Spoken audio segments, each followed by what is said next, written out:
శ్రీ గురుభ్యో నమః. శ్రీ మహాగణపతి నమః. వారఫలాల కార్యక్రమానికి స్వాగతం. 20 ఏప్రిల్ 2025 నుండి 26 ఏప్రిల్ వరకు ద్వాదశ రాశుల వారికి చంద్రమానం అనుసరించి గోచార రీత్యా ఈ వారం ఎలా ఉండబోతుందని చూద్దాం. ముందుగా గ్రహస్థితి రీత్యా మనం గమనించినట్లయితే షష్టగ్రహ కూటమిలో జరిగినటువంటి కలయికలో జరిగినటువంటి రాహు, శుక్రుడు, బుధుడు మరియు అదేవిధంగా రవి యొక్క స్థితిలో కొద్దిగా స్థానచలనం జరిగింది. అది గత వారంలో వివరించడం జరిగింది. రవి యొక్క స్థితి వచ్చేటప్పటికి మేషంలో కొనసాగుతున్నాడు. మేష సంక్రమణం అనేది మే 13వ తారీఖున జరిగింది. ఏప్రిల్ 13వ తారీఖున జరిగింది. మరియు అదేవిధంగా ఈ యొక్క గురుగ్రహ సంచారం వచ్చేటప్పటికి వృషభంలో కొనసాగుతున్నది. కేతువు కన్యలో కొనసాగుతున్నాడు. మరియు అదేవిధంగా నీచత్వం పొందినటువంటి కుజుడు ఈ యొక్క నెల మొత్తం కూడా తన యొక్క స్థితి కర్కాటకంలో కొనసాగుతున్నాడు.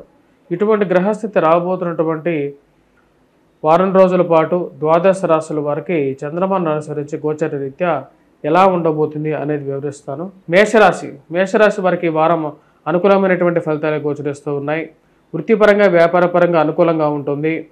మానసికమైనటువంటి ప్రశాంతత గురించి కొంచెం వెతుకులాట ఎక్కువగా ఉంటుంది. ఆరోగ్యపరంగా జాగ్రత్తలు అనేవి తీసుకోవాలనుకుంటారు. జన్మరాశిలో రవిగ్రహ సంచారం శరీరంలో అధికమైనటువంటి వేడిని కలిగిస్తూ ఉంటుంది. కొన్నిసార్లు ఎంత అదుపు చేసుకోవాలనుకున్నా సరే మీకు కోపం కొన్ని అనర్థాలకు దారితీసే విధంగా ఉంటుంది. మీరు అనాలి అని అనుకోకుండా అనేటువంటి మాటలు ఎదుటివారి మనస్సును నొప్పించే విధంగా ఉంటాయి. ఆ కోపాన్ని తగ్గించుకోవాల్సినటువంటి ముఖ్యమైనటువంటి సూచన. ఇక రాశి వారికి ఏదైనా ఒక విషయం చదువు గురించి కొత్త విద్య నేర్చుకోవాలి, కొత్త కోర్సు నేర్చుకోవాలని చెప్పి ఒక ఆలోచన అనేది కలుగుతుంటుంది. అనవసరమైనటువంటి తగాదాలకి దూరంగా ఉండాలని చెప్పి మీరు ప్రయత్నాలు ఎక్కువగా ఆరంభించడానికి ముందుంటారు.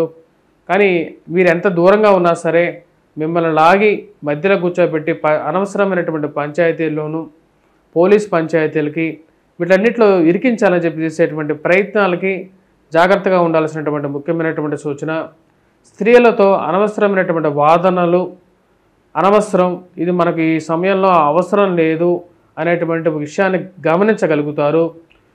నూతన ఉద్యోగ ప్రయత్నాలు ఆరంభించాలనుకుంటారు. సమయానికి డబ్బు అడ్జస్ట్మెంట్ ఎక్కడో చోట చేయగలుగుతారు. కట్టాల్సినటువంటి విషయాలు ఏవైతే ఉన్నాయో వేటికైతే ఈఎంఐలు కానీ బకాయిలకు కానీ డబ్బులు ఎక్కడి నుంచి చేస్తారు అడ్జస్ట్మెంట్ చేసి బంధువుల స్నేహితులతో అడ్జస్ట్మెంట్ చేయగలుగుతారు.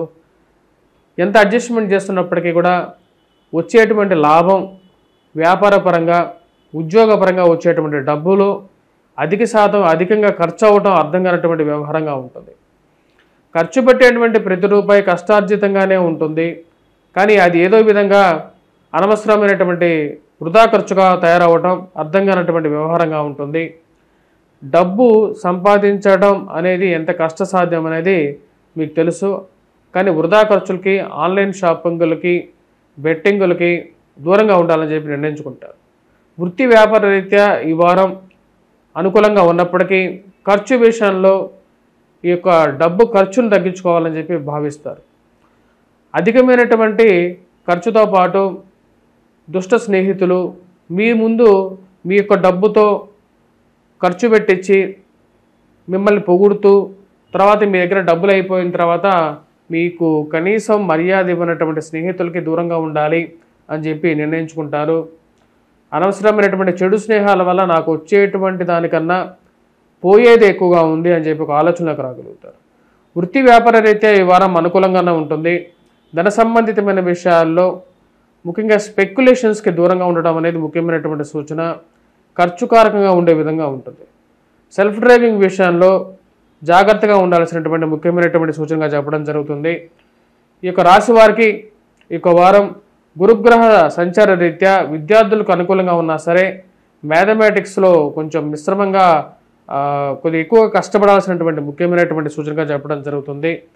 మరియు అదేవిధంగా aptitude, reasoning, government related exams రాసేటువంటి వారు కూడా కొద్దిగా ఎక్కువగా కష్టపడి చదవాల్సినటువంటి ముఖ్యమైనటువంటి సూచన.